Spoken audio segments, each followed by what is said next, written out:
আসসালামু আলাইকুম ওয়া রাহমাতুল্লাহি ওয়া বারাকাতুহু। অত্যন্ত গুরুত্বপূর্ণ এবং জীবন ঘনিষ্ঠ মানব সত্তার মৌলিক উপকরণগুলোকে আজ আমি আপনাদের সামনে উপস্থাপনা করার নিয়ত করে আমি গত দুই জুমা ধরে একটি ধারাবাহিক আলোচনা আজকে আশা করি সমাপনীর দিকে যাওয়ার চেষ্টা করব বিমাশিয়াতিল্লাহ হবে ফাদ্দিল্লাহ। বন্ধুগণ, এই পৃথিবীতে নবী রাসূলগণ যারাই এসেছেন, সমস্ত নবী রাসূলগণের একটি চমৎকার সিলেবাস ছিল।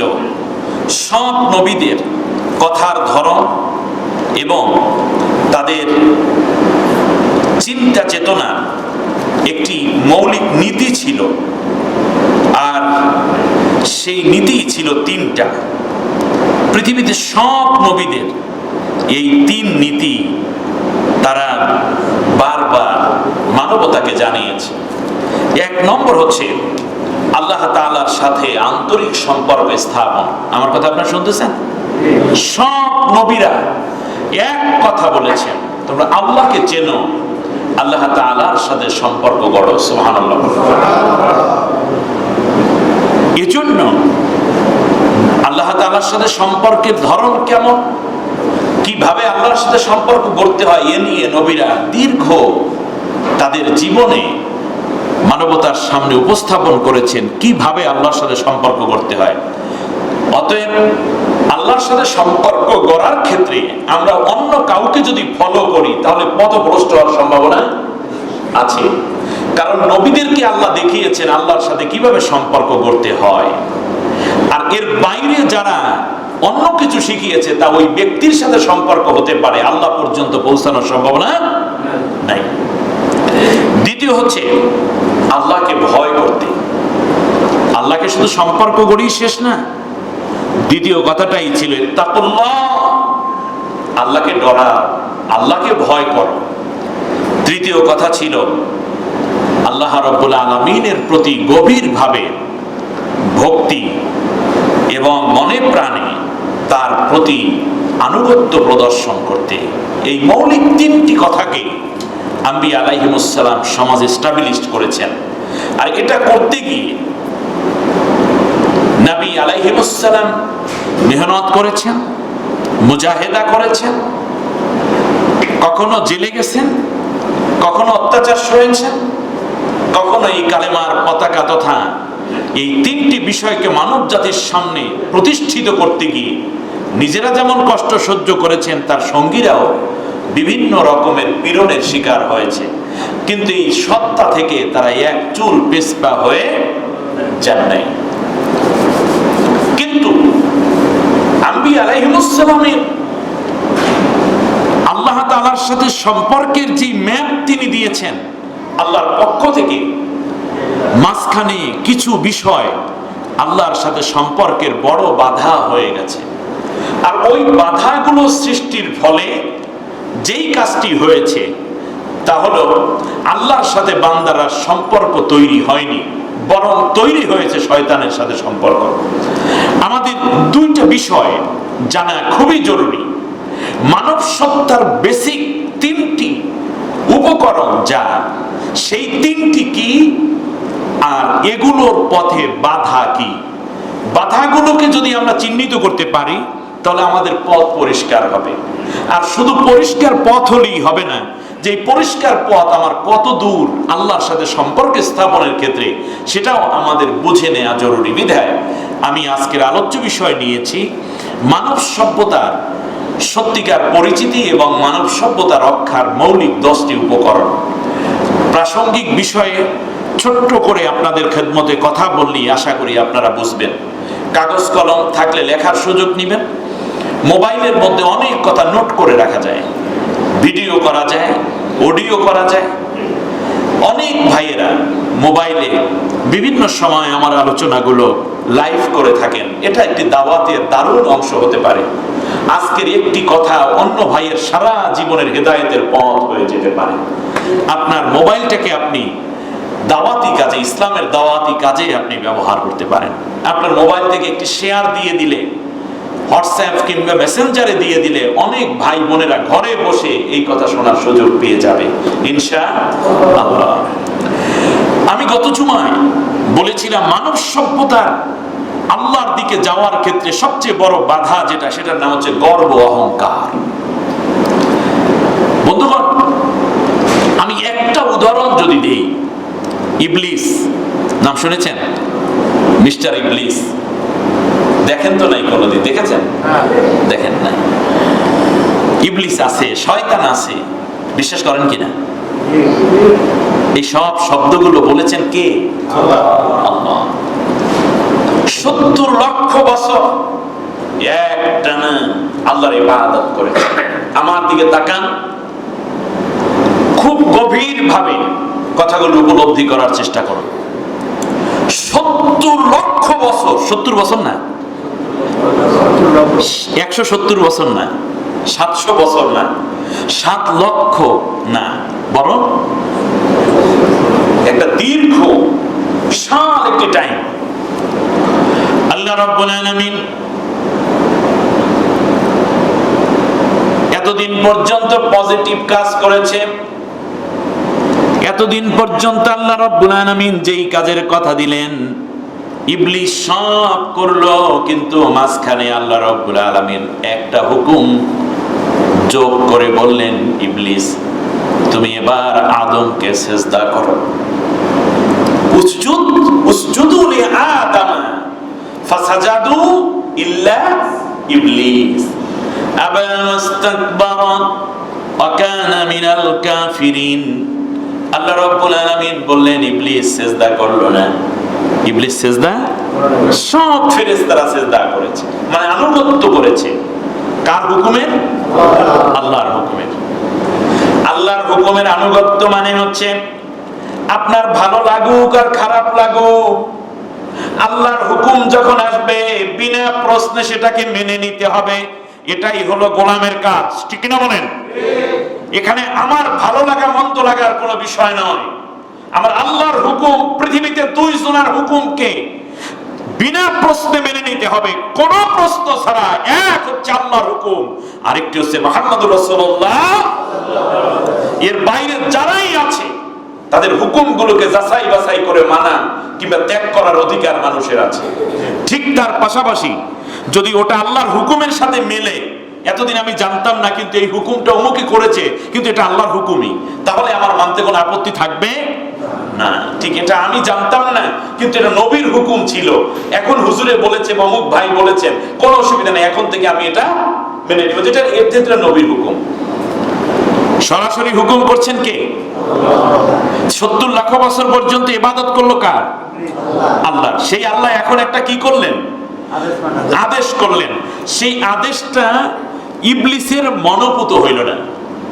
কথা বুঝেন নাই মনে? ইবলিসের মনোপুত হয় নাই। তা মনোপুত না হলে আল্লাহর হুকুম যখন আসে, আপনার মনের মতো হোক কিংবা তিতা হোক, সেটাকে আনুগত্য করতে হবে। এটাই হচ্ছে গোলামের কাজ, আর না হলে গোলাম থাকে না। আল্লাহ রাব্বুল আলামিন বলেন, মা মানাআকা আল্লা তাসজুদা ইয আমারতুক। ও ইবলিস, আমি যখন আদমকে সিজদা করতে বললাম, কে তোমাকে নিষেধ করলো? কে তোমাকে? হুকুম তো করলাম আমি, নিষেধ করলো কে? কথাটা বুঝেন নাই মনে হয়। আমি তোর আল্লাহ, আমি তোর মালিক, আমি তোর মনিব, আমি তোর স্রষ্টা। হুকুম করলাম আমি, আর আমার হুকুম মানতে নিষেধ করলো কে? তার নাম কি? কাকে জিজ্ঞেস করে? ইবলিসকে। আপনার বুঝেন অনেক গভীরতা। সব বিষয় বলতে গেলে আমার টাইমে কুলাবে না, যেহেতু আমাদের নামাজের সময় নামাজ পড়তে হবে। সেজন্য শুধু আমি জ্ঞানী আপনাদের সামনে একটু শুধু এক একটা কোটেশন দিয়ে গেলাম। মা মানাকা আল্লা তাসজুদা ইয আমারতুক। আমি যখন হুকুম দিলাম, তখন আবার সে হুকুম অমান্য করতে, মানতে কে তোমাকে নিষেধ করলো? সে কে? সে কিন্তু অন্য কারো নাম বলতে পারে নাই।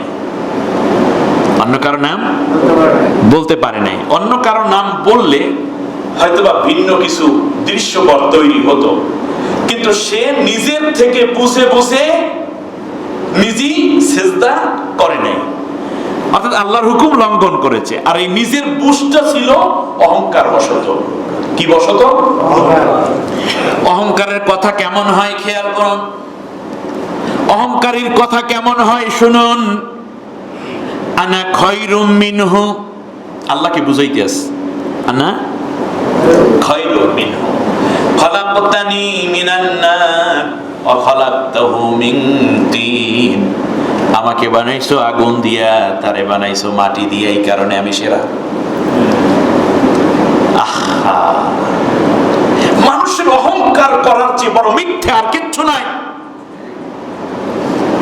সবচেয়ে বড় মিথ্যা হচ্ছে মানুষের অহংকার করা। তার কারণ মানুষের কাছে এমন কোন জিনিস নেই যা দিয়ে সে অহংকারের মতো একটি কাজ করতে পারে।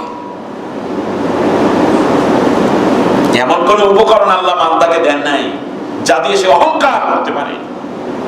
এমন কোন উপকরণ বান্দার কাছে নাই। আল্লাহু আকবার।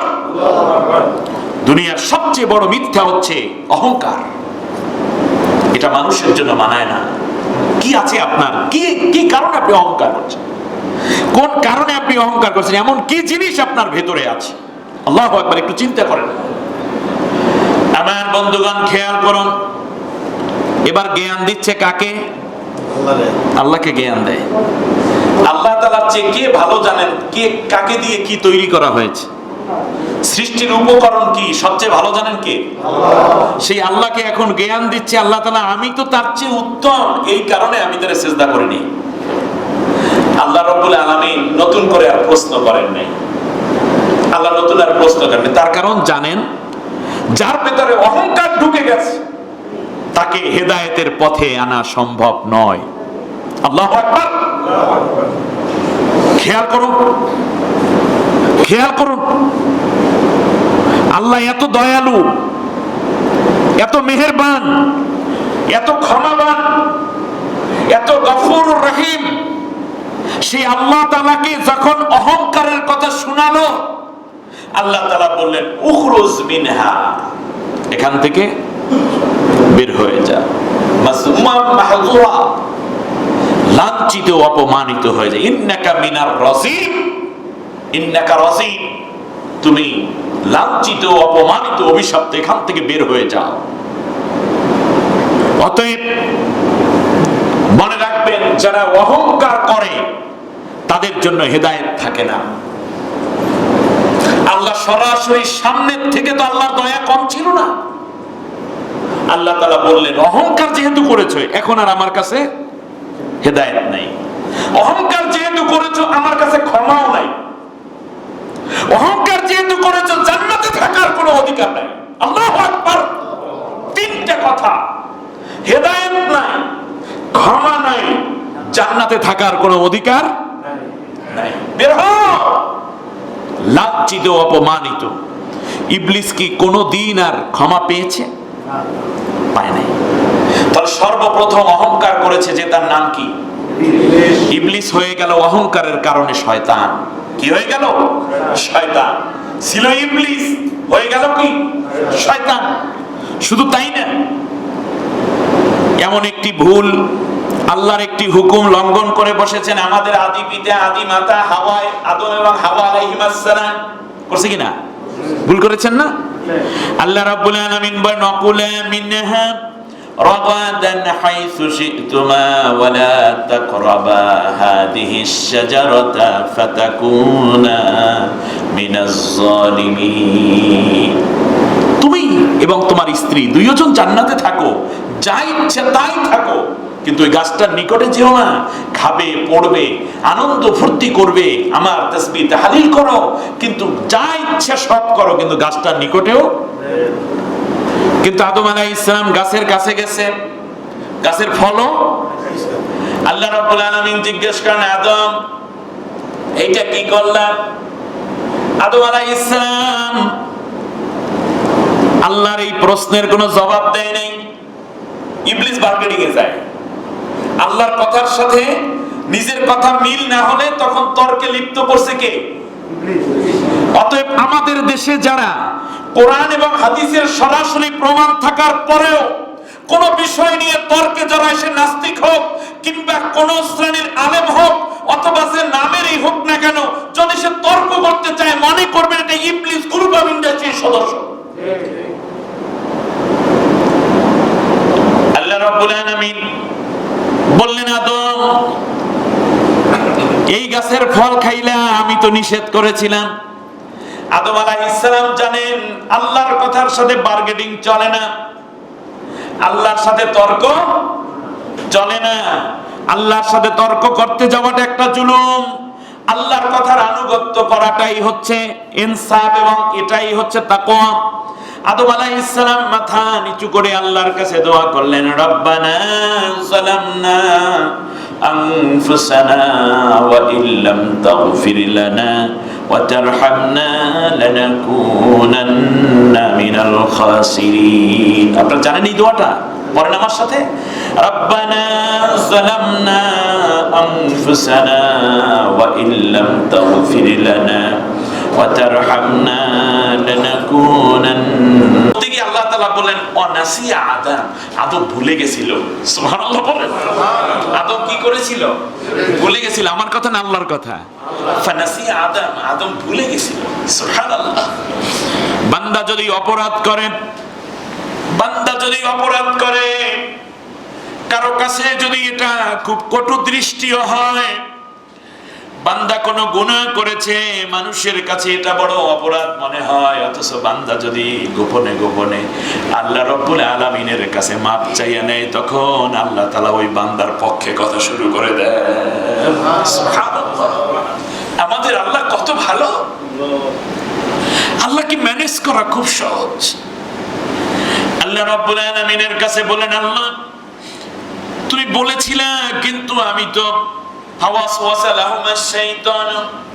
ওই শয়তানি তাদেরকে ধোঁকা দিল, কিন্তু কাজ হয়ে গেছে। আদম আলাইহিস সালামের কাছে আল্লাহ প্রশ্ন করলেন, আদম এটা কি হলো? আদম আলাইহিস সালাম কোনো জবাব না দিয়ে, আল্লাহর কোনো কথার কৈফিয়ত দিতে না গিয়ে বরং শুধু এতটুকু বলেন, আল্লাহ এইটি আমার বড় ভুল, তুমি আমারে মাফ কইরা দাও, তুমি মাফ না করলে আমার জীবনের কোনো দাম নাই। আমার আল্লাহ রাব্বুল আলামিন বলেন, ফাতালাক্কা আদামু মির রাব্বিহি ফাতাবা আলাইহি ইন্নাহু হুয়াত তাওয়াবুর রাহিম। আমি আমার আদমকে কিছু তওবা করার কিছু কথা শিখাই দিলাম, আমার আদম ওইভাবে তওবা করলো আর আমি আল্লাহ তাআলা মাফ করে দিলাম। সুবহানাল্লাহ বলেন। তা আদম আলাইহিস সালামের আল্লাহর হুকুম যে অমান্যটা ছিল, সেটা ছিল ভুলবশত। আর যদি এটা ভুলের কারণে হয় কিংবা ভুল নাই হলো, যদি আদম আলাইহিস সালাম যেহেতু সেখানে সারেন্ডার হয়ে গেছেন, আল্লাহ বললেন মাফ। কিন্তু ইবলিস যেটা করেছে, সে এই আল্লাহর হুকুম অমান্য করেছে অহংকার করে। তাহলে ভুল করে যদি কেউ আল্লাহর হুকুম লঙ্ঘন করে সেটা মাফ, কিন্তু অহংকার করে যদি কেউ আল্লাহ তাআলার হুকুম অমান্য করে তাহলে সেটা কোনোদিন মাফ হয় না। যেমন শয়তানেরটা হয় না। খুব সাবধান। আপনি গর্ব করার কি আছে? এখান থেকে বাসায় নিশ্চিত যেতে পারবেন কয়জন? হাত উঁচু করেন। আমি পারবো, এই নিশ্চয়তা নাই। আল্লাহ দয়া করে নিলে যেতে পারবো। গর্ব করবেন না, অহংকার করবেন না। মানুষ গর্ব অহংকার করে স্বাভাবিক চার কারণে। কয় কারণে? কিন্তু এই চারটা কারণের মধ্যে মানুষের কোনো অর্জন নাই, সব আল্লাহর দান। আল্লাহু আকবার। অর্থের কারণে মানুষ গর্ব করে। টাকা পয়সা আগে ছিল না, এখন কোটি কোটি টাকার মালিক, প্রাডো গাড়ি, লেক্সাস গাড়ি, বিএমডব্লিউ গাড়ি, এরকম আরো কত দামি দামি গাড়িতে চলে। ফ্ল্যাট ছিল না, এখন বিল্ডিং বানায়। আগে একটা টাকার জন্য মানুষের কাছে হাত পাততে হতো, এখন 1 লক্ষ টাকার নিচে চেক লেখে না। সন্তান সন্ততি দিয়েছেন আল্লাহ রাব্বুল আলামিন। আল্লাহ সুবহানাহু ওয়া তাআলা বলেন, তোর যা কিছু অর্জন বান্দা, তোর পরিশ্রম আছে ঠিকই, কিন্তু অনুদান আমার। কার? সবকিছু আমরা বলবো কার অনুদান? আর একটু জোরে বলেন, আল্লাহর অনুদান। আল্লাহ খুশি হন, এগুলো আল্লাহ নেন না, কিন্তু বান্দার এই আনুগত্যটুকু আল্লাহর কাছে খুব ভালো লাগে। সুবহানাল্লাহ। অহংকার করা যাবে না, গর্ব করা যাবে না।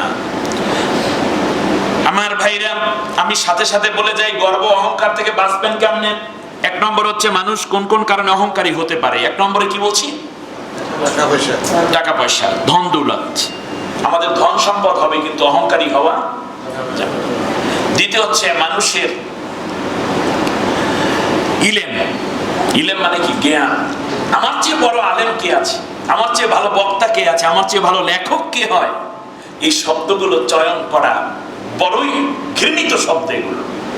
আল্লাহ নবী বলেছেন অহংকার হচ্ছে আল্লাহর চাদর, এটা নিয়ে কেউ টানাটানি করবা না। এটা সরাসরি, এটা হাদিসে কুদসি। আল্লাহ বলছেন অহংকার আমার চাদর, মানুষের জন্য মানায় না। আল্লাহু আকবার। ইলম নিয়ে অহংকার করবেন। আপনার উপরে অনেক বড় ওস্তাদ আছে, তার উপরে আছে, তার উপরে আছে। তৃতীয় হচ্ছে মানুষের তৃতীয় কারণ যেটা, সেটা হচ্ছে মানুষের ইবাদত। ইবাদত নিয়ে মানুষ অহংকার করে।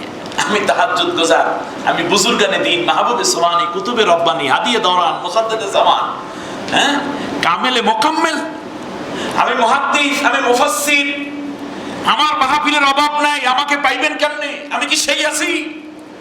এসব হাবি জাবি কথা বলে। হ্যাঁ, তোর সাথে কথা বলার সময় আছে, বেইল আছে বেটা।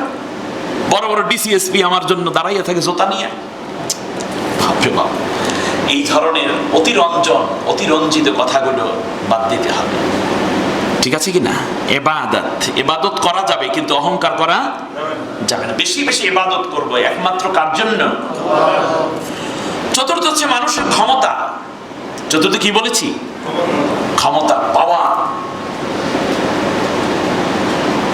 পলিটিক্যালি পাওয়ার, গভর্নমেন্ট সূত্রে পাওয়ার, কিংবা মামা চাচার পাওয়ার।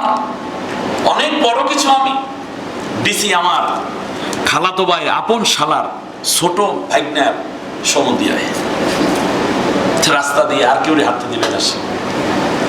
জানেন, এই যে র্যাবের এই নারায়ণগঞ্জের যিনি প্রধান না, উনি হইল আমার আপন বিয়ের ছোট ভাই নাতি। এর মানে কি হয়েছে আপনার বলেন তো দেখি তাহলে? অনেক সময় বোনেরা, মায়েরা স্বামীকে ধমক দেয়। আমার সাথে কথাবার্তা বুঝ মিলে কথা বলে, হিসাব করে কথা বললো। তুমি কি জানো আমার মামা যে র্যাবে চাকরি করে? ধমক দিতেছে কারে? স্বামীর। রূপায়ণের মাপনটা ভালো, সেটা আমি সবসময় বলি। এইরকম অহংকার করবেন না। বহুত রাজা বাদশারা শেষ পর্যন্ত কবরটা কোথায় তারও অস্তিত্ব পাওয়া। আপনি যত বেশি উপরে আছেন, আপনার বড় অ্যাক্সিডেন্ট হওয়ার সম্ভাবনা তত বেশি। আমি এখান থেকে পড়ে গেলে সর্বোচ্চ আমার হাঁটুটা ভাঙবে, আপনি 10 তলা থেকে পড়লে হাড়ও খুঁজে পাওয়া যাবে না। উপরে উঠাইছেন কে? অতএব খুব সাবধান। অহংকার, ক্ষমতা পেয়ে অহংকার করা যাবে না। অহংকার থেকে বাঁচার উপায় কি, আমি আজকে তার 2-1টা টিপস দিচ্ছি আপনাদেরকে। এক নম্বর হচ্ছে বন্দিগির অনুভূতি নিয়ে আপনি ইবাদত করুন। বন্দিগি মানে হচ্ছে আমরা আল্লাহর বান্দা। কার বান্দা? আল্লাহর দাসত্বের অনুভূতি নিয়ে ইবাদত করুন। নামাজে যখন দাঁড়াই, তখন যেন এই বিশ্বাস তৈরি হয় আমি আল্লাহর গোলাম, আমার মনিবের সামনে আমি দাঁড়িয়েছি। আল্লাহু আকবার। আমি শুধু গোলাম না, বরং দুনিয়ার মধ্যে আল্লাহ আমার মতো হাজার গোলাম, কোটি কোটি গোলাম তোমার আছে, কিন্তু তারা তোমার অনেক ভালো ভালো গোলাম, কিন্তু আমি সবচেয়ে নিকৃষ্ট গোলাম। আমার মতো এত বড় অপরাধী গোলাম আসমানের নিচে, জমিনের উপরে আর কেউ নাই। আল্লাহু আকবার। আপনি যখন নামাজে দাঁড়াবেন, তখন চিন্তা করতে হবে আল্লাহ তাআলা কত মানুষ তোমাকে কত ভালো করে সিজদা করে, চোখের পানি ছেড়ে কাঁদে, আর আমি এমন একটা নাদান, এমন একটা মূর্খ, আমি এত বড়ই খারাপ, আমার চোখের মধ্যে পানিও আসে না। তুমি এত ভালোবাসো আমাকে, এত নিয়ামত দিলা, তোমার কাছে চোখের পানি ছেড়ে আমি কাঁদতেও পারলাম না। আমার অন্তরটা বড় কঠিন হয়ে গেছে, প্রতিদিন আমার গুনার বোঝাগুলো ভারী হয়ে যাচ্ছে রে মাওলা, কেমন করে তোমারে মুখ দেখাবো। আল্লাহ এই গভীর রাত্রে তোমার কাছে হাত বাড়াইলাম, সিজদা করলাম, আল্লাহ তুমি ছাড়া আমারে কেউ মাফ করতে পারবে না। বন্দিগির অনুভূতি নিয়ে ইবাদত করুন, ইবাদত করি আমরা, কিন্তু বন্দিগির অনুভূতি নাই। বন্দিগির অনুভূতি মানে আল্লাহ আমার মাবুদ, আমি আল্লাহর গোলাম। গোলামের কাজ হলো মালিকের আনুগত্য করা। প্রত্যেকটা রুকুর মধ্যে, সেজদার মধ্যে, তিলাওয়াতের মধ্যে, তাসবিহর মধ্যে, প্রত্যেকটা জিকিরের মধ্যে, আজকারের মধ্যে, তিলাওয়াতের মধ্যে আমি আল্লাহর গোলাম, আল্লাহ আমার মনিব। এই কথাটা মনে রেখে রেখে আপনি ইবাদত করবেন, মজা পাবেন, মজা পাবেন। আমি তো আল্লাহর গোলাম। এই কথাগুলো হৃদয়ঙ্গম করুন, দেখবেন আপনার ইবাদতে কত মজা আসে। দ্বিতীয় হচ্ছে আত্মসমালোচনা করুন। গত সময় আমি এটা বলেছিলাম, আত্মসমালোচনা মানুষকে মহান করে দেয়। আত্মসমালোচনা যে করতে পারে না সে ভালো মানুষ হয় না। আমার কি দোষ আছে? আমি সকাল থেকে উঠে কতগুলো মিথ্যে বললাম রে, কয়টা প্রতারণা করলাম, আমার কি দরকার ছিল এইগুলো? আমি কেন মানুষের এত ক্ষতির চিন্তা করি? কেনই বা আমি দুনিয়ার মধ্যে এত জড়িয়ে যাই যে আমি আল্লাহকেই ভুলে গেলাম? এত কি দরকার ছিল আমার? আমি কয়টা কুধারণা করেছি মানুষের বিরুদ্ধে। এই চিন্তাগুলো আপনাকে দারুণ ভালো করে তুলবে। মানুষের কথা একেবারেই কম, মানুষ বেশি কথা বললেই দেখবেন পেঁচাই গেছে। সেজন্য আল্লাহ রাব্বুল আলামিন দ্বিতীয় যে কথা, আলাইকুম আনফুসাকুম ওয়া তুযাক্কু আনফুসাকুম, তোমরা নিজের আত্মশুদ্ধ হও। ওয়া তানসুর নাফসুম মা কদ্দামাত লিগাদ, তুমি কি পাঠিয়েছো নাজাতের জন্য সেই দিকে তাকাও। কারণ কিয়ামতের দিন ওয়ালা তাসিরু ওয়াসিরাতু উযরা উখরা, কেউ কারো বোঝা বহন করবে না। সুবহানাল্লাহ।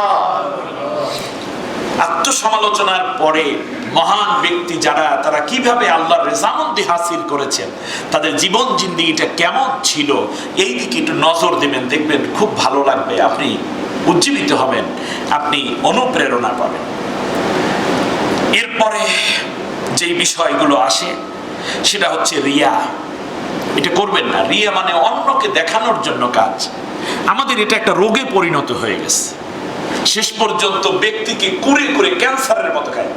একটু ছোট্ট একটু কিছু দান করতে গেলেও আগে ক্যামেরাটা আনো, তারপরে একটু সেলফি তোলো, তারপরে সেই দিন মনে করেন খিচুড়ি দিতেছে, তা মনে করেন একটা প্যাকেট দেবে একটা 50 নেতার হাত সামনে। কোনো দরকার আছে? কার জন্য দান করা হচ্ছে? কার খুশির জন্য? হাল্লাকা সাদাকাতুন, এমন কি কোন সাদাকা তোমার আছে? লা ইয়ালামু ইল্লাল্লাহ, আল্লাহ ছাড়া কেউ জানে না। তোমার কি এমন কোন সদকা আছে যে সদকার খবর আল্লাহ ছাড়া কেউ জানে না? আগে নিজেকে প্রশ্ন করুন যে হুজুর আমাকে জানানোর দরকার নেই।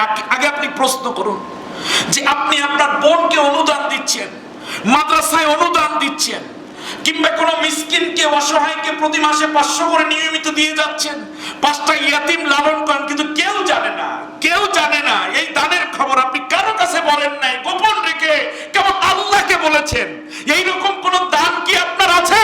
কাল কিয়ামতের দিন এই দানগুলো আপনার জন্য আল্লাহর কাছে সুপারিশ করতে থাকবে। সুবহানাল্লাহ। কিন্তু আপনার দানের উদ্দেশ্য যদি হয় মানুষেরা মারহাবা বলুক, তাহলে এই দানের সাদাকা সওয়াব দুনিয়ায় আপনি পেয়ে যাবেন। সওয়াব বলছি এই অর্থে, দুনিয়ায় মানুষ আপনাকে দানকারী বলে দিবেন।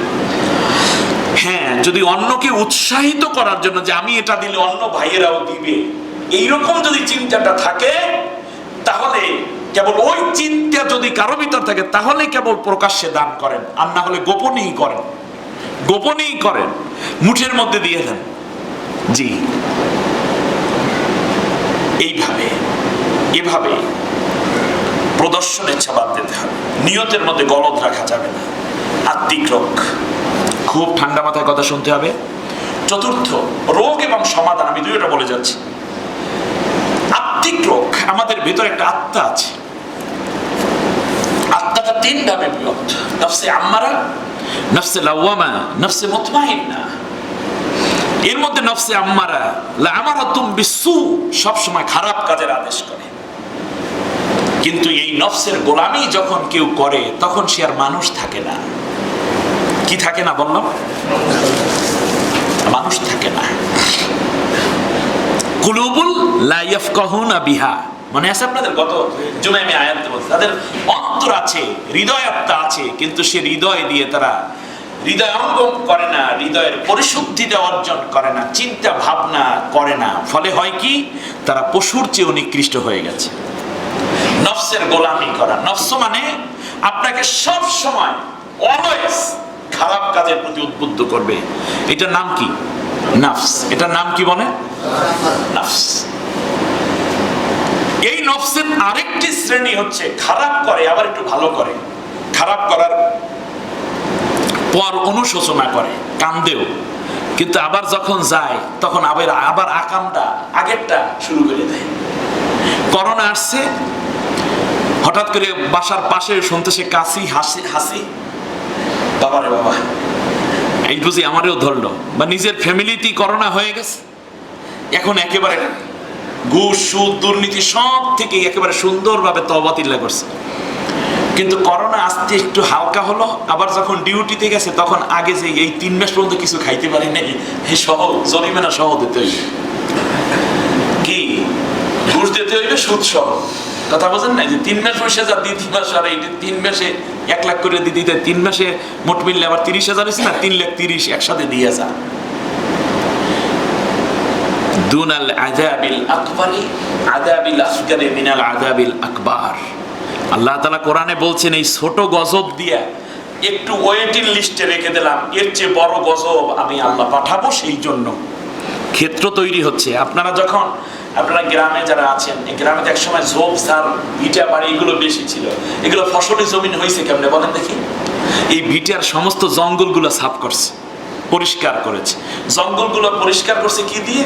কেটে অথবা আগুন লাগাই। আপনারা জানেন মনে হয়, আগুন দিলে জঙ্গল কি হয়ে যায়? পুড়ে যায়। তার পরবর্তীতে ওখানে আস্তে আস্তে করে খন্তা দিয়ে বড় বড় গাছের গোড়া যা থাকে, শিকড়, এগুলো উঠাইয়া ফেলায়। তারপরে ওখানে চাষাবাদ শুরু করে দেয়। আল্লাহ রাব্বুল আলামিন গজব পাঠানোর আগে গজবের ক্ষেত্র তৈরি করেন। আমার তো মনে হয় করোনা যে গজব মনে করছি, এটা গজব না, আরো বড় গজব আসার ক্ষেত্র তৈরি করে গেছে আল্লাহ তাআলা। কি মনে করেছেন? এর আগে বহু জাতি শেষ হয়ে গেছে। পুলিশ, আপনি কি দুর্নীতি মুক্ত হতে পেরেছেন? রাজনৈতিক দলের নেতারা এখনো মিথ্যা কথা ছাড়তে পেরেছেন? এক দল আরেক দলের গালিগালাজ করা কি এখনো ছাড়তে পেরেছেন? আপনি কি এখনো নামাজ পড়তে পারছেন ঠিক মতো 5 ওয়াক্ত জামাতে? আপনি কি এখনো স্ত্রীর উপর নির্যাতন বন্ধ করেছেন? কিংবা আপনি স্বামীর আনুগত্য কি করতে পারছেন? সন্তান, তুমি কি এখন মা বাবার কথা ঠিক মতো শোনো? কই? মেয়ে, তুমি কি বেপরদায় যাওয়া বন্ধ করতে পেরেছ? একেবারে মাথা থেকে পা পর্যন্ত পুরো ঢেকে তারপরে অফিসে যেতে সেই মেয়েটি এখন আগের মতোই সেই অবস্থায় চলে যাচ্ছে। মনে করেছে করোনা শেষ হয়ে গেছে, করোনা তোর পিছনে পিছনে দৌড়চ্ছে। সাবধান, সাবধান। আল্লাহ আমাদের সতর্ক করেছেন। আমরা যারা আল্লাহর কাছে সমর্পিত হয়ে গেছি, শয়তান কিন্তু আবার টানবে, আবার যাবেন নাকি আল্লাহর পথেই থাকতে হবে। আল্লাহ আমাদের কবুল করুন। 1 নম্বর হচ্ছে নফসের গোলামি করেন। এরপরে আত্মতুষ্টিতে ভোগে। আমার এই আছে, সেই আছে, ওর তো নাই। কম্পেয়ার করার দরকার নেই। আপনার আছে, আত্মতুষ্টি হবেন না, বরং আত্মতৃপ্ত হয়ে আল্লাহ রাব্বুল আলামিনের শুকরিয়া আদায় করতে হবে। বলতে হবে আলহামদুলিল্লাহ। জোরে বলেন, কি বলতে হবে? এইটা বলতে হবে। পারবেন না? পারবেন না মন থেকে, শুধু ঠোঁটের মধ্যে আলহামদুলিল্লাহ না, এখান থেকে আনবেন আলহামদুলিল্লাহ। আল্লাহ, তুমি আমাকে এত দিয়েছো, আমার তো এত লাগে না, তুমি খুশি হয়ে আমাকে দিচ্ছ। কত মানুষ এক মুষ্টি খাবার জোগাড় করার জন্য কত শ্রম করে, আর আমার এতটুকু কাজে তুমি এত বরকত দিয়েছো। আমার ছোট্ট একটা ব্যবসা, অথচ আমি কত ভালো আছি। এই কথাগুলো নিয়ে আল্লাহর কাছে হাজির হয়ে যাওয়া। আল্লাহ রাব্বুল আলামিন বলছেন, আল্লাহর নবী বলেছেন, শোনো দুনিয়ার মানুষেরা, এই নফসের গোলামি এবং আত্মতুষ্টি, এই রোগগুলো থেকে বাঁচার জন্য সবচেয়ে বড় উপায় হলো বারবার তওবা করা। বারবার তওবা করা। আমি রোগও বলছি, ঔষধও বলতেছি। আপনারা মনে শুনতেছেন, মজা, মানে বিষয়গুলো বুঝতে পারতেছেন। হযরত আয়েশা রাদিয়াল্লাহু তাআলা আনহা বলেন, কানা রাসূলুল্লাহ সাল্লাল্লাহু আলাইহি ওয়াসাল্লাম ইয়াকসিরু আন ইয়াকুলা ক্বাবলা মাউতিহি সুবহানাল্লাহি ওয়া বিহামদিহি আস্তাগফিরুল্লাহ ওয়া আতুবু ইলাইহি। বুখারী শরীফের হাদিস। আয়েশা রাদিয়াল্লাহু তাআলা আনহা বলেন, নবী সাল্লাল্লাহু আলাইহি ওয়াসাল্লাম ওয়াফাতের আগে বারবার বলতে থাকতেন, আল্লাহ তাআলা সুবহানাল্লাহি ওয়া বিহামদি, আল্লাহ তুমি মহান, তোমার জন্যই আমার প্রশংসা। সুবহানাল্লাহ। আস্তাগফিরুল্লাহ, আমি আল্লাহর কাছে ইস্তিগফার করছি, ক্ষমা করছি, আতুবু ইলাইহি, তার দিকেই ফিরে যাচ্ছি। সুবহানাল্লাহ। এটাও বুখারী শরীফের হাদিস। আল্লাহ নবী সাল্লাল্লাহু আলাইহি ওয়াসাল্লাম বলেছেন, আল্লাহি ইন্নী আস্তাগফিরুল্লাহ ওয়া আতুবু ইলাইহি ফিল ইয়াউমি আকসারা মিন ৭০ মাররা। আমি প্রতিদিন কমপক্ষে ৭০ বার আল্লাহর কাছে তওবা করি, আর এর নিচে নামি না, বরং এর চেয়ে বাড়াই। আমি সারা দিনে একবারও আল্লাহর কাছে তওবা করি না, আল্লাহ গো কত অপরাধ করে ফেলেছি, তুমি আমারে মাফ করে দাও। কেউ যদি গুনাহ থেকে তওবা করে, আল্লাহ রাব্বুল আলামিনের হাবিব বলেন, রাসূল বলেছেন সাল্লাল্লাহু আলাইহি ওয়াসাল্লাম, যে মান তাবা মিন যামবিহি কামান লা যামবা লাহু, যে ব্যক্তি তওবা করে গুনাহ থেকে, আল্লাহ তাআলা এমন মাফ করে দেন তার জীবনে কোনো গুনাহই নেই। এরপরে আল্লাহ তাআলা বলছেন গুনাহ নাই, এটা তো নবীর কথা। এবার শুনে আমি কি করি, আইয়ুবাদদিলুস সাইয়্যাতি বিল হাসানাত। ওর গুনার জায়গাগুলো যখন বান্দা আমার কাছে মাফ চায়, আল্লাহ গো এটা আমার অন্যায় হয়ে গেছে, যৌবনের তাড়নায় জিনা করে বসেছিলাম, শয়তানের ফেরবে বসে পড়ে মদ পান করে ফেলেছিলাম, আল্লাহ তাআলা নিজের নফসের তাড়নায় পড়ে সুদ ঘুষ দুর্নীতির সাথে আমার মোলাকাত হয়ে গিয়েছিল, আত্মীয় স্বজনের হক নষ্ট করে বসেছি, মা বাবার খেদমত করি নাই, আল্লাহ আমি ছিলাম বড় একটা খারাপ মানুষ, তোমার কাছে ধরা দিলাম, তুমি আমারে মাফ কইরা দাও, কোনদিন আর অত্যাচার অনাচার অবিচার জুলুম করব না। আল্লাহ রাব্বুল আলামিন বলেন, বান্দা তুই যখন চোখের পানি ছেড়ে আমি আল্লাহর কাছে এই স্বীকৃতি দিয়ে দাও, তোর চোখের পানি নাকের ডগায় আসার আগে আমি আল্লাহ তোর জীবনের সব গুনাহগুলো মাফ করে দেই। শুধুমাত্র গুনাহ মাফ করি না, বরং গুনার জায়গাগুলোকে আমি আল্লাহ রাব্বুল আলামিন নেক আমল দিয়ে ভরপুর করে দেই। আল্লাহু আকবার। যেটা ছিল গুনার জায়গা সেখানে নেক লেখা হয়ে যায়। আল্লাহু আকবার। এরপরেও বান্দা তুই ফাইনা তাযহাবুন, কই যাও, এরপরও কোথায় যাও তুমি, তোমার তো আর যাওয়ার কোনো জায়গা নাই। আমার ভাইরা খেয়াল করুন, এরপরে হচ্ছে নফসের গোলামির আরো কয়েকটা দিক, যেমন হিংসা ও বিদ্বেষ। হিংসা, হিংসা ওই যে বললাম অহংকার, হিংসা, আর একটা হচ্ছে বিদ্বেষ ছড়ানো। বিদ্বেষ একজনের বিরুদ্ধে কেমনে লাগাইয়া দেওয়া যায়, এইরকম এক শ্রেণীর হলাসিংহ মার্কা কিছু মানুষ আছে না নাই? গ্রামে দেখবেন নতুন যখন কোন ষাঁড় গরু তো চিনেন, ওর যখন নতুন শিং ওঠে তখন কিন্তু কলা গাছ, মাটির ডিবি সবগুলোর মধ্যে খালি গুতাইতে থাকে, নতুন শিং উঠছে তো। এই জন্য সমাজের মধ্যে কিছু মানুষ এরকম আছে, নতুন ধনী হয়েছে, নতুন একটু বুদ্ধিজীবী টাইপ, নতুন দলে যোগ দিয়েছে, পোস্ট পজিশনও ভালো হয়ে গেছে, নতুন একখান গাড়ি কিনছে, এখন দেখবেন খালি একজনের খোঁচা মারবে, আরেকজনের খোঁচা মারবে, আরেকজনের গুতা মারবে, আরেকজনের নষ্ট করবে। এই চিন্তা মাথার ভিতর থাকে। এগুলো নতুন শিং গজানো ষাঁড়ের মতো, ষাঁড় বাচ্চার মতো। খুব সাবধান, এটা মুমিনের চরিত্র হতে, আল্লাহর গোলামের চরিত্র হতে পারে না। আল্লাহ আমাদেরকে মাফ করুন। আমার বাইরে খেয়াল করুন, এরপরে যেই ধারণা এটা মানুষের নফসকে নষ্ট করে দেয় তার নাম কুধারণা। এটা একটা মানব সভ্যতাকে শেষ করে দেয়। শুধু আপনাকে শেষ করে না, গোটা সমাজ, মানবীয় সমাজকে দানবের সমাজে পরিণত করে দেয়। কুধারণা। সূরা হুজরাতের মধ্যে আল্লাহ 12 নম্বর আয়াতে বলছেন, ইসতানিবু কাসীরাম মিনাজ যন্নি ইন্না বা'দাজ যন্নি ইসমুন। মানুষের প্রতি কুধারণা করা থেকে বেঁচে থাকো, কুধারণা করা থেকে বেঁচে থাকো। একটু হতে না হতেই আপনি কুধারণা করে লোকটাকে সমাজে পচাতে যাচ্ছেন কেন? আরে ভাই, ইজ্জত ওয়ালা তো আল্লাহ। অতএব আপনার ফেসবুকের লেখা, টুইটারের লেখা, আপনার মাহফিলের বক্তব্য অন্য কোন ভাইয়ের প্রতি যদি এইরকম মিথ্যা দোষারোপ হয়ে যায়, আল্লাহ রাব্বুল আলামিন বলেন এই কুধারণাটা করা হচ্ছে এক প্রকার গুনাহ। ওয়ালা তাজাসসু ওয়ালা তানাবাযু বিল আলকাব বিসাল ইসমুল ফুসুক বাদাল ঈমান।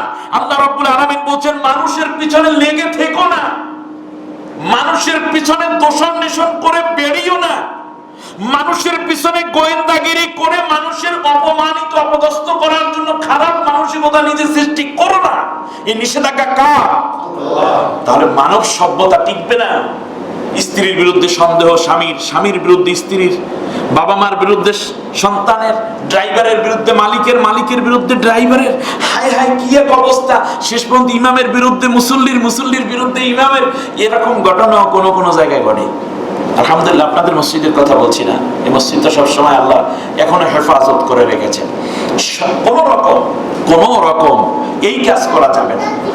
বরং একজন মুমিন, আল মুমিনু মিরাতুল মুমিন, মুমিন হচ্ছে মুমিনের আয়না। সুবহানাল্লাহ বলেন। আমার কোনো দোষ ত্রুটি দেখলে আমাকে বলবেন, তার মধ্যে ফায়দা। আমার দোষ আমাকে বলে যদি সংশোধন করে নিতে পারেন, আপনার দোষ আপনাকে বলে যদি আমি সংশোধন করে দিতে পারি, তাহলে একটা কোরবানির সাদাকার সওয়াব আমরা পেয়ে যাই। কিন্তু গীবত করলে দোষ হয়, ওই ব্যক্তির দোষ মাফ হলো না, মুক্ত হলো না, কিন্তু মাঝখানে গুনাহগার হইলাম আমি। নিজের খাইয়া নিজের বইরা অন্যের গুনাহ আমার ঘাড়ে, এই আকাম কি কেউ করে কোনোদিনও? বুদ্ধিমানেরা বলেন। আশা করি আপনারা অনেক বুঝতে পেরেছেন বিষয়গুলো। বিসাল ইসমুল ফুসুক বাদাল ঈমান, ঈমান আনার পরে কাউকে খারাপ নামে ডাকা কবিরা গুনাহ। এরপরে আল্লাহ রাব্বুল আলামিন বলছেন গীবত ও পরনিন্দা করো না। ওয়ালা ইয়াগতাব বা'দুকুম বা'দা, গীবত করা যাবে না। গীবত যার বিরুদ্ধে করছেন তার গুনাহ আপনার আমলনামায় চলে আসছে। 7 নম্বরে মানব সভ্যতা টিকে থাকার জন্য সবচেয়ে প্রয়োজন যেটা, সেটার পাশাপাশি বলছি মানব সভ্যতা, মানব সমাজ থাকবে না যদি আরেকটি কাজ আসে, সেটার নাম সগলখুরি। নাম কি? এটার নাম্মাম বলা হয় এটাকে। আল্লাহ রাব্বুল আলামিন এর হাবিব বলেছে লা ইয়াদখুলুল জান্নাতা নাম্মাম, এই চগলখোর কোনোদিন জান্নাতে প্রবেশ করবে না। চগলখোর বোঝেন? চগলখোর মানে হচ্ছে কোন ব্যক্তির ব্যাপারে অন্যের কানে কথা লাগাইয়া দিয়ে তারে চেতাইয়া দেওয়া। আছে না? ওনার কাছে একটা মেজের কাঠি আছে, সব সময় ওইটা রাখে। কি করে? এই কাউকে একটু খোসা দিয়েই আগুনটা জ্বালাই দেয়। দেখেন সবাই রে কইলো সম্মানিত আলহাজ অমুক, কিন্তু দেখেন হুজুরে দেখছেন আপনি যে হজ করছেন, জানে না? জানে। এই হুজুরের জমজম পানি কিন্তু আপনি দিয়েছেন, জি। তারপরে নাম ঘোষণা করলো, একটু আলহাজ কইল না।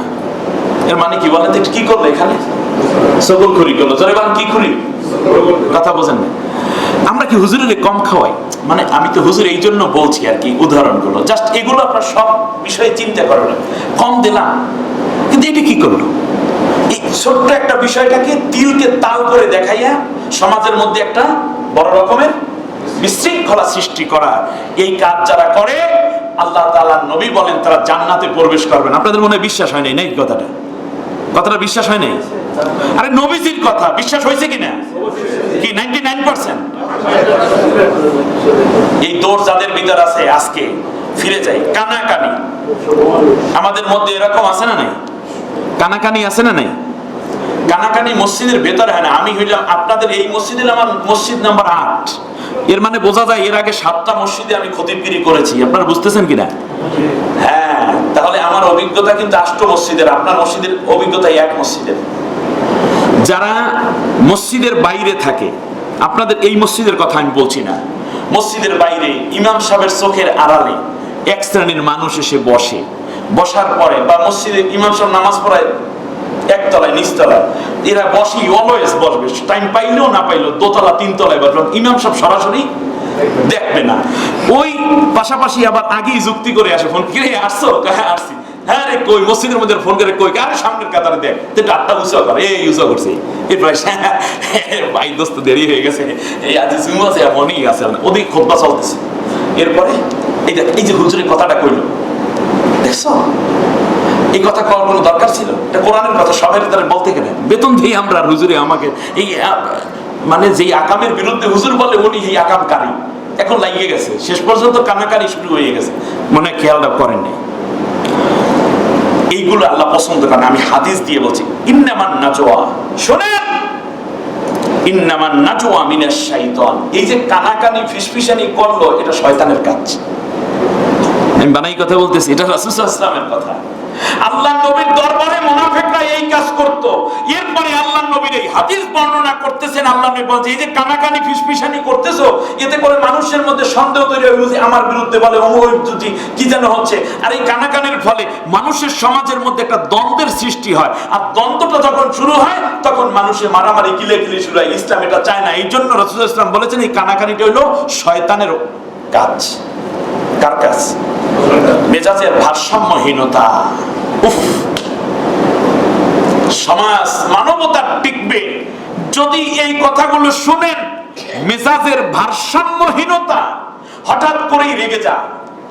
রাসূল সাল্লাল্লাহু আলাইহি ওয়াসাল্লামের কাছে এক লোক আইসা বলতেছে, ইয়া রাসূলুল্লাহ আমাকে কিছু উপদেশ দেন। আল্লাহ নবী সাল্লাল্লাহু আলাইহি ওয়াসাল্লাম বললেন, লা তাকদিব, এই তুমি রাগ কইরো না। কয় রাসূল আরো কিছু বলেন? বললেন না, রাগ কইরো না। তৃতীয়বারে জিজ্ঞেস করে, রাসূল আরেকটা উপদেশ দেন। বলে রাগ কইরো না।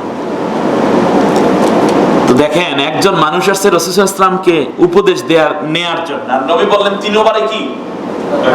রাগ কইরো। এই ব্যক্তির মেজাজের ভারসাম্যহীনতা ছিল। মেজাজ সে মেইনটেইন করতো না। ড্রাইভারের সাথে কতটুকু রাগ করা যায়, স্ত্রীর সাথে কি বলে রাগ করা যায়, বলতে বলতে ওর 14 গোষ্ঠী উদ্ধার করে ছাড়া একে। মেজাজের ভারসাম্যহীনতা। এক সামনে কথা বলতে হলে কোন মাপে কোন স্কেলে কথা বলতে হয় সেটা সে বোঝে না। মেজাজের ভারসাম্যহীনতা। রাগ করেছে তো একেবারে সপ্তম আসমান পর্যন্ত রাগ উঠাইয়ে দিয়েছে। মেজাজের ভারসাম্যহীনতা।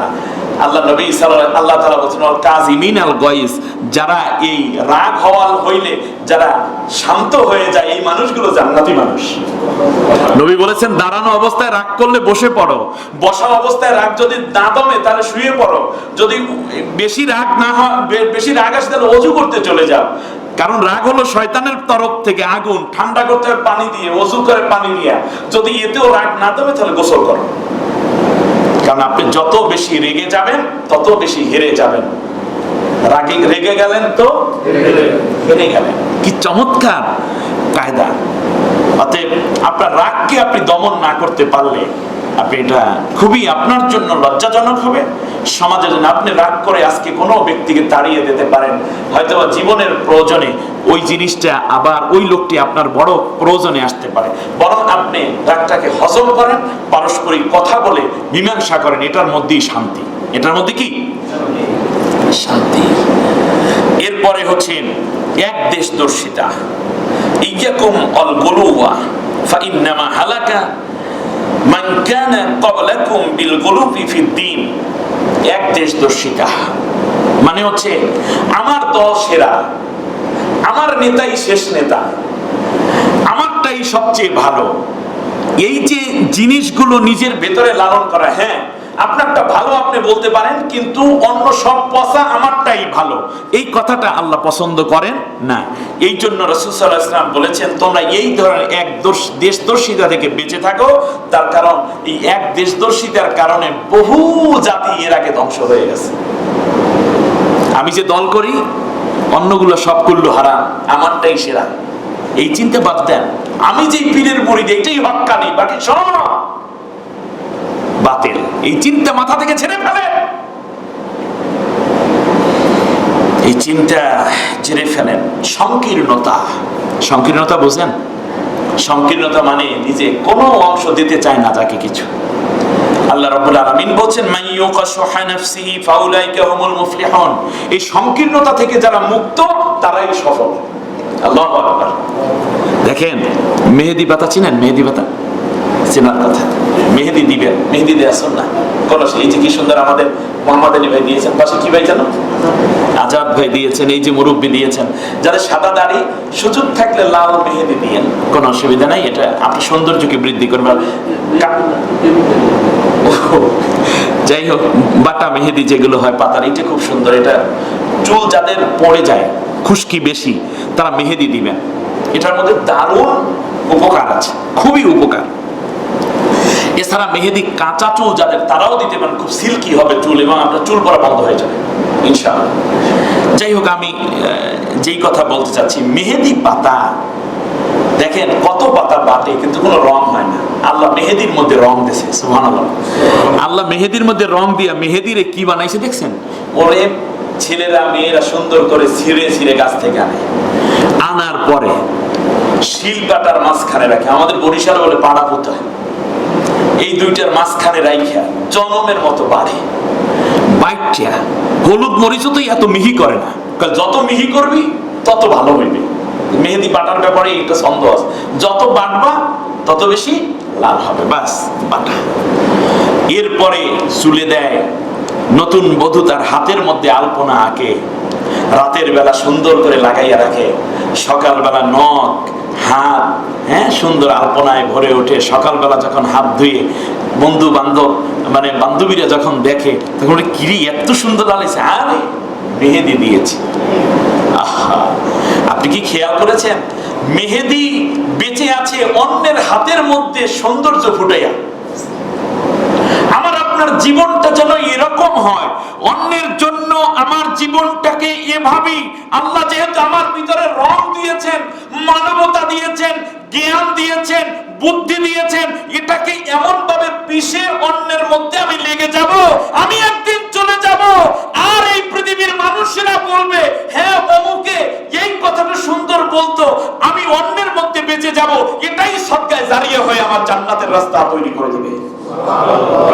যেদিন তুমি এসেছিলে ভবে, কেঁদেছিলে তুমি একা, হেসেছিল সবে, এমন জীবন তুমি করিবে গঠন, মরণে হাসিবে তুমি, কাঁদিবে ভুবন। আল্লাহর সাথে আন্তরিক সম্পর্ক করতে হবে। সেজন্য আল্লাহর সাথে সম্পর্ক গড়ার ক্ষেত্রে সর্বপ্রথম যেই কাজটি আছে তা হচ্ছে, আমি প্রথম তিনটা কথা বলেছি, পরবর্তীতে আমি যেই কথাগুলো বলতেছি আল্লাহর সাথে সম্পর্ক করার ক্ষেত্রে প্রথম যেই কাজ সেটা হচ্ছে জিকির, মানে সালাত। সেটার নাম কি? আল্লাহ তাআলার সাথে সম্পর্ক করার প্রথম মাধ্যম কি বলেন? ওয়াস্তাইনু বিস-সাবরি সালাত। আমরা আল্লাহর সাথে সম্পর্ক করার জন্য প্রথমে অন্য কোন জায়গায় চলে যাই, এটা বাদ দিতে হবে। সর্বপ্রথম নামাজ দিয়ে আল্লাহ তাআলার কাছে টেলিফোন শুরু করতে হবে। আল্লাহ কবুল করুন। আমিন। শুধুমাত্র নামাজ বলতে আমি ফরজ নামাজ বোঝাচ্ছি না, তাহাজ্জুদ নামাজকে, আমার কথা শুনুন, তাহাজ্জুদের সালাতকে 5 ওয়াক্ত নামাজের মতোই অভ্যাসে পরিণত করবেন ইনশাআল্লাহ। বলি ইনশাআল্লাহ। শেষ রাতে আর ঘুমাবেন না। তাতাজাফা যুনুবুহুম আনিল মাদাজিহিম, আল্লাহ তাআলা বলছেন জান্নাতি মানুষ যারা আমার গোলাম তারা শেষ রাতে আর ঘুমায় না, বিছনা থেকে তাদের পিঠটা আলাদা করে ফেলে। সুবহানাল্লাহ। আল্লাহ কবুল করুন আমাদেরকে। খাশিয়াতুল্লাহি ফিস সিররি ওয়াল আলানিয়াতি আন তাকুনা বিমা ফি ইয়াদিল্লাহি আওসাকা বিমা ফি ইয়াদিক। এই কথাগুলো মনে রাখতে হবে। আল্লাহকে ভয় করতে হবে প্রকাশ্যে এবং গোপনে, এবং মনে করতে হবে যে আমার যত অর্জন এগুলো আমার না, এগুলো আমার আল্লাহর অনুদান। কখনোই নিজের শক্তি, সামর্থ্য, ক্ষমতা, হিম্মত, সম্পদ এর উপর নির্ভর করবেন না, আল্লাহর দয়ার উপরে নির্ভরশীল হতে হবে। আল্লাহ আমাদের কবুল করুন। এরপর আল্লাহ রাব্বুল আলামিন বলেছেন, শোনো, মানিল তামাসা রিদাল্লাহি ইয়াসখাতান নাস। হ্যাঁ, আপনি যদি আল্লাহ তাআলার দিকে রুজু হন তাহলে কিছু মানুষ আপনাকে খারাপ মনে করতে পারে, সেটা পরোয়া করা যাবে না। রাসূল সাল্লাল্লাহু আলাইহি ওয়াসাল্লাম যখন তাহাজ্জুদে উঠতেন তখন আল্লাহর নবী একটা দোয়া করতেন। আপনারা প্রয়োজনে এই যে এখন লাইভ হচ্ছে, এবং এটা কি জানো, ইএস 71 একটা চ্যানেল আপনাদের এই রেকর্ডগুলো করছে, আপনারা পরবর্তীতে ইউটিউবে এটা নিয়ে নেবেন। আল্লাহ নবী সাল্লাল্লাহু আলাইহি ওয়াসাল্লাম তাহাজ্জুদ নামাজে উঠে কি দোয়াটা পড়তেন? আল্লাহুম্মা লাকা আসলামতু ওয়া বিকা আমানতু ওয়া আলাইকা তাওয়াক্কালতু ওয়া ইলাইকা উনিবতু ওয়া বিকা খাসামতু। আল্লাহ তাআলা, আমি তোমার জন্য ইসলাম গ্রহণ করেছি। সুবহানাল্লাহ। আল্লাহুম্মা লাকা আসলামতু, আল্লাহ তোমার জন্য ইসলাম গ্রহণ করেছি। সুবহানাল্লাহ। কথার গভীরতা কত! আল্লাহ তোর জন্য আমি ইসলাম গ্রহণ করেছি। আমাদের ভাই ফারুক ইসলাম গ্রহণ করেছে, এই কথাই বলতে হবে, আল্লাহ তোমার জন্য আমি ইসলাম গ্রহণ করেছি, দুনিয়ায় কিছু পাওয়ার জন্য না, কেবল তোমার জন্য। তোমার উপরে আমি ঈমান এনেছি, তোমার উপর আমি তাওয়াক্কুল করেছি, তোমার দিকে আমি ফিরে এসেছি, এবং আমি তোমার কাছে ফরিয়াদ করি। সুবহানাল্লাহ বলেন। আল্লাহর সাথে সম্পর্ক বৃদ্ধির উপায়ের ক্ষেত্রে আমি আপনাদেরকে কয়েকটা টিপস দিচ্ছি। 1 নম্বর হচ্ছে চিন্তা ও ফিকির দ্বারা। একজন ইমানদার হেঁটে গেলে শুধু হেঁটে যায় না, বরং আল্লাহর কুদরত দেখতে দেখতে হাঁটে এবং আল্লাহ তাআলার সাথে সম্পর্ক করার চেষ্টা করে। বাস্তব আমলে যে চিন্তা লালন করেন, বাস্তব জীবনে তা প্রয়োগ করুন। বিশেষ করে আপনার সাথে আমার সাথে আল্লাহর সম্পর্ক হচ্ছে আমরা আল্লাহর গোলাম, আল্লাহর খলিফা, আমরা ঈমানদার, আমাদের কিয়ামতের দিন জবাবদিহি করতে হবে। এই চারটা বিষয় মাথায় রাখতে হবে। বাস্তব আমলে আখিরাতের লালন, যে আমি কাজ করলাম আখিরাত গেল একদিকে আর কাজ গেল আরেকদিকে, এটা না, বরং আমি যে কথা বলছি সেটাও যেন আখিরাতে নাজাতের ওসিলা হয়। যে আমি এমন কথা বলবো না যাতে আখিরাতে আমার আল্লাহর কাছে ধরা খেয়ে যেতে হয়। আমার ব্যবসা বাণিজ্য এমন হবে না যে আল্লাহর কাছে ধরা খেয়ে যেতে হয়। আমার স্ত্রীর সাথে সম্পর্ক এরকম হবে না যে আল্লাহর কাছে আমার প্রশ্নের সম্মুখীন হতে হয়। দুনিয়ার মানুষকে ঠকাইয়া কিছুক্ষণ জেতার চাইতে বরং নিজে ঠকে আল্লাহকে সন্তুষ্ট করা অনেক ভালো। এরপরে ধৈর্য ধারণ করতে হবে। আল্লাহর নৈকট্য হাসিলের উপকরণ হলো সালাত, জিকির, সাওম, অর্থ ব্যয়। অর্থ ব্যয় আল্লাহ কোরআনে বহুবার বলেছেন, অর্থ ব্যয় করো, তাতে আল্লাহ সন্তুষ্টি আসবে। সাওম বলতে শুধু রমজানের রোজা না, মাঝে মাঝে নফল রোজা, বৃহস্পতিবার, সোমবার, সপ্তাহে 13, 14, 15 চন্দ্র মাসে। এরপরে সবসময় আল্লাহর জিকির রাখতে হবে। জিকির বলতে আমি বলছি না যে অমুক তরিকার জিকির আপনার করতে হবে, আপনি আল্লাহকে স্মরণ করবেন, যথেষ্ট। ঠিক আছে কিনা? হ্যাঁ, যদি তাতে কোনো তরিকা আসে আলহামদুলিল্লাহ, কিন্তু এই ছাড়া আর জিকির করা যাবে না, বিষয়টি এরকম না। হ্যাঁ, তরিকার সবকগুলো আপনি আদায় করেন, কিন্তু এর বাইরে আর যাওয়া যাবে না এই চিন্তা না। আল্লাহকে যেভাবে আপনি ডাকলে আল্লাহ খুশি হন সেই চিন্তাই করতে হবে, এবং সকল কাজে কামে আখিরাতকে অগ্রাধিকার দিতে হবে। আল্লাহ আমাদের সকলকে আজকের আলোচনা অনুযায়ী বাকি জিন্দেগি যাপন করার তৌফিক দান করুন।